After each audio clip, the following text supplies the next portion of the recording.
Hello friends, आज की video में हम आयरन एज के बारे में बात करते हैं, जिसका टाइम पीरियड था 1200 ईस्वी पूर्व से 550 ईस्वी पूर्व तक। और लोह युग जो था या आयरन एज कौन सा टाइम था, जो कि पाषाण काल व कांस्य युग के बाद में आता है। भारत में लोहे का प्राचीनतम प्रमाण जो है वो गंगा की सहायक नदी काली नदी के किनारे स्थित अतरंजी खेड़ा यूपी से मिला है, जिसे 1861-62 में अलेक्जेंडर कनिंघम ने खोजा था। अतरंजी खेड़ा से धातु शोधन की भट्टियां भी प्राप्त हुई हैं, मतलब किस तरह से धातु को शुद्ध किया जाता है, तो ये भट्टियां प्राप्त हुई हैं। अब हमें लगता होगा कि एकदम से स्टोन एज से कैसे लोहा आ गया, तो सडन जो है वो कोई भी चीज़ नहीं होती है, उसमें हमेशा टाइम लगता है। जैसा कि हम पढ़ा है हमने कि नवपाषाण काल तक आते आते मनुष्य ने आग जलाना सीख लिया था, खेती करना सीख लिया। तो जैसे उसने कभी चूल्हे बनाए होंगे, आग जलाई होगी, तो जो चूल्हों में उसने पत्थर काम में लिया होगा, वो पत्थर जो था वो गर्मी की वजह से उसके अंदर जो तांबा था वो पिघला होगा, और उसके बाद में जब काम ख़त्म हो गया होगा चूल्हे का, तो उसके बाद उन्हें कुछ मेटल टाइप चीज़ उसके अंदर चूल्हे में मिली होगी। तो उन्होंने सोचा होगा कि ये क्या चीज़ निकली है।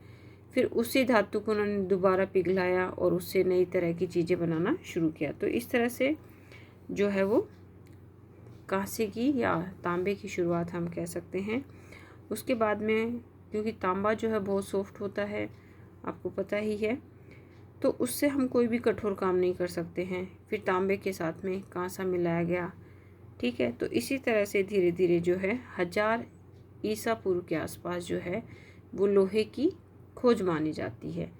और अगर हम वैदिक टाइम पीरियड की बात करें तो वहाँ माना जाता है कि 8वीं शताब्दी ईसा पूर्व में जो है लोहे की खोज हुई थी। तो हम यहाँ पढ़ रहे थे कि अतरंजी खेड़ा से जो है धातु शोधन की भट्टियाँ प्राप्त हुई हैं।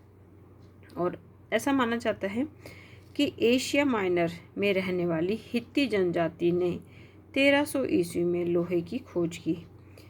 भारत में एमपी की अगरिया जनजाति आदिम काल से ही लोहा तैयार करती है। अब मैं आपको एक मैप में दिखाती हूँ कि एशिया माइनर कहाँ है। ये देखो, यहाँ पे ब्लैक सी है, इधर यूरोप है, और ये मेडिटेरियन सी है, और इसके ऊपर ये टर्की है, और यहाँ ये जो हिस्सा है वो क्या है, एशिया माइनर। तो इस एशिया माइनर में हित्ती नामक जनजाति रहती थी, जिसको कि लोहे की खोज का श्रेय दिया जाता है। नेक्स्ट है, साहित्यिक प्रमाणों के आधार पर वैदिक काल में ईसा पूर्व 8वीं सदी में भारतीयों ने लोहे की खोज की, या उनको लोहे का ज्ञान प्राप्त हो गया था। उसके बाद हम चलते हैं मेगालिथ यानी महापाषाण संस्कृति। ये संस्कृति किस प्रकार की थी? इस संस्कृति की शुरुआत दक्षिण भारत में विशेषकर आंध्र प्रदेश, कर्नाटक व तमिलनाडु और केरल से हुई। महापाषाण बड़े पत्थरों से बनी समाधि को कहते हैं। मेगालिथ शब्द जो है ग्रीक भाषा के मेगा से बना है, जिसका अर्थ होता है विशाल, और लिथो का अर्थ होता है पत्थर। इस प्रकार दक्षिण भारत की महापाषाणिक कब्रों से लोहे के अवशेष या लोहे के औजार भी प्राप्त हुए हैं। दक्षिण भारत में पाषाण काल के बाद लोह काल आया, क्योंकि यहाँ का जो नवपाषाण काल की अवस्था थी वो ताम्र काल में परिवर्तित हो गई थी। महाराष्ट्र के माहुरझारी के एक महापाषाण कालीन युगल स्तर पर लोहे की कुल्हाड़ी मिली है, जिसमें 6% जो है वो कार्बन पाया गया है, जो इस बात को दर्शाता है कि लोहे की खोज हो चुकी थी।